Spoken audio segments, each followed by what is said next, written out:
On va dire. Alors, on va parler du lin. Est-ce que vous savez que la France était le premier producteur de lin? Moi, je ne le savais pas. Non, moi non plus, je ne le On savais l'a pas. appris. Le premier producteur européen de lin. Alors, le problème, c'est que le lin est de plus en plus tendance. Le problème, c'est qu'il y a du linge en lin qui n'est pas 100% lin. Donc, comment s'y reconnaître? Vous avez fait le grand test. Exactement. Alors, nous sommes allés voir une blogueuse pour nous aider, qui s'appelle Marine. Et Marine, elle, sa passion, évidemment, c'est le lin. Elle s'est rendue compte, comme vous l'avez dit, qu'on était le premier producteur européen. Donc ça, en travaillant sur le sujet, c'est quand même assez étonnant. Moi, je ne le savais pas. Et en revanche, on produit énormément, mais on va tisser la majorité du lin qui est tissé en Chine et pas forcément en France. Donc déjà, il y a des progrès à faire.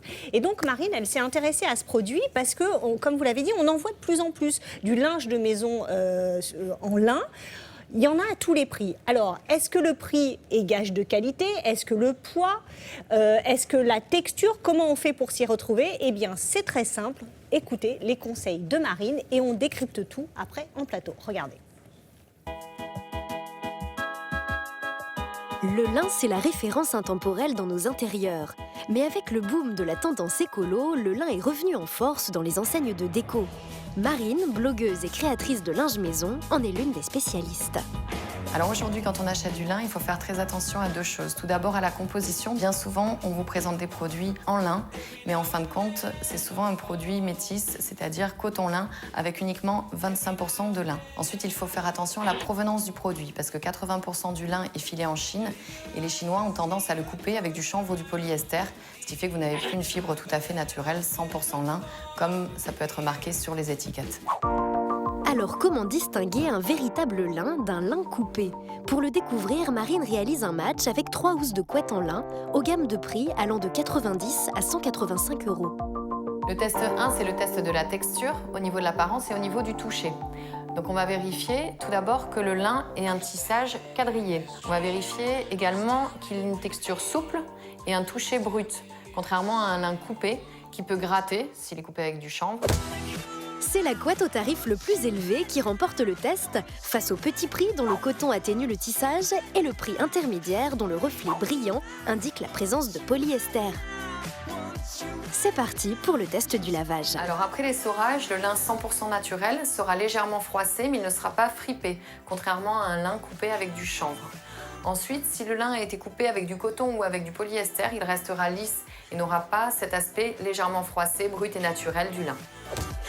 Une nouvelle fois, c'est la couette au prix fort qui remporte ce test. La première housse étant trop froissée pour être en lin pur et la seconde trop lisse. Alors le troisième test consiste à vérifier la tenue du tissu. La housse de couette 100% lin doit retrouver toute sa souplesse et sa légèreté lorsqu'on l'enfile et présenter une légère ondulation. À ce sujet, les idées reçues sont nombreuses. Alors on a tendance à penser à tort que le grammage fait la qualité du lin et que plus il est épais, plus il est lourd et plus il est qualitatif, comme les draps de nos grands-mères. Seulement les draps de nos grands-mères étaient très souvent coupés également avec du chanvre. C'est la parure numéro 3 qui remporte ce test et l'ensemble du match remplissant tous les critères d'un 100% pur lin. Mais le prix doit-il être l'élément déterminant de votre achat? Alors même si ici c'est le produit au prix le plus élevé qui a remporté le match, ce n'est pas un critère de sélection. Il faut surtout pouvoir ouvrir l'emballage, toucher le produit et il faut pouvoir vérifier sa composition et sa provenance pour être sûr de ce qu'on achète. C'est que quand il est coupé. Voilà. Non, alors, on le sent au toucher que c'est du vrai lin? Exactement. Alors, il y a plusieurs astuces déjà pour le repérer. On le sent au toucher et on l'a vu dans le sujet sur le quadrillage. On doit voir apparaître, Marine nous l'a expliqué, le quadrillage du lin pour que ce soit du 100% lin et surtout, il est doux. Parce que parfois, le lin, il gratte un petit peu. On se dit, tiens, j'ai acheté une housse de couette en lin. Eh bien, il gratte. Pourquoi il gratte? Parce qu'il est coupé avec du chanvre. Et ça, on ne le sait pas forcément. Il y a une idée reçue aussi. On se dit on l'a vu dans le sujet, le lin, ça doit être lourd. Parce qu'à l'époque, les draps de nos grands-mères ou les nappes, elles étaient en lin, elles étaient lourdes. Ben non, elles n'étaient pas en 100% lin, elles étaient coupées avec du chanvre. Donc voilà, donc les gens remettent du chanvre parce que comme ça, ils ont l'impression que ça va être plus lourd et que ça va donner un aspect beaucoup plus soyeux au tissu, alors que pas du tout. Le 100% lin se froisse il se froisse, beaucoup. il se froisse, mais alors allez-y, regardez. Normalement, mais on ne va pas le voir. Normalement, quand quand on froisse, voilà, et après on passez votre main dessus. Normalement, il doit retrouver, regardez, il est moins froissé et il retrouve son aspect initial. Il y a deux choses aussi. Le lin et les housses de couette ou les nappes sont très souvent coupées avec du polyester. Par exemple, vous avez une housse de couette, voilà, par exemple celle-ci, vous allez voir. C'est pas du 100% lin. C'est pas du 100% lin. Pourquoi? Parce que vous voyez, on le voit pas à l'image, mais nous on le voit sur le plateau. Elle brille un peu. Elle brille. Et quand vous avez une housse de couette qui est soi-disant vendue pour du 100% lin, quand elle brille, ça veut dire qu'il y a du polyester, il y a du lin et du polyester. C'est un petit peu les astuces donc, quand vous allez dans le commerce pour les acheter. Oui, Aurélia? Donc c'est trompeur. Pourquoi il y a marqué 100% lin si ça concerne? Ben, normalement, il devrait y avoir marqué, généralement, il marque lin. Et quand on retourne l'étiquette, derrière, il y a marqué qu'il y a du polyester. Mais c'est vrai que parfois, on ne retourne pas les étiquettes. Alors, le 100% lin, c'est beaucoup plus cher que lorsqu'il est coupé? Eh bien, pas forcément. C'est là où c'est un petit peu très difficile de s'y retrouver, c'est que vous avez différentes marques. Par exemple, il y a la vente par correspondance, comme AMPM, Les Trois Suisses, La Redoute, qui se sont lancés sur le secteur. Là, on a par exemple, on le voit, là c'est du 100% lin, on a une housse de couette AMPM. Eux, vraiment, et même Les Trois Suisses, même La Redoute, c'est un petit peu plus cher, arrivent à avoir des couettes 100% lin. Quand vous avez, là on l'a vu dans le reportage par exemple, c'est la housse de couette la plus chère qui a remporté le premier prix. Mais ce n'est pas toujours le cas. Par exemple, vous allez avoir une couette 100% lin. La Maison Marine, par exemple, vend des housses de couette et des nappes 100% lin. Vous allez avoir une housse de couette 240 par 220 au prix de 100 €. Ça reste cher, mais c'est vraiment de la qualité. Donc il faut vraiment faire attention. Ikea aussi s'est lancé dans le secteur avec une housse de couette que l'on a là, 100% lin aussi, à un prix, elle est autour de 85 €. Donc c'est vraiment, il faut toucher la matière. Oui. Au niveau du confort, du contact, est-ce qu'on préfère du lin au satin par exemple? Est-ce que ça présente un avantage écologique? Oui. Alors ça présente un avantage écologique et surtout le lin est thermo. Exactement. Alors le lin, vous savez, au Moyen-Âge, le lin était utilisé pour traiter les affections cutanées.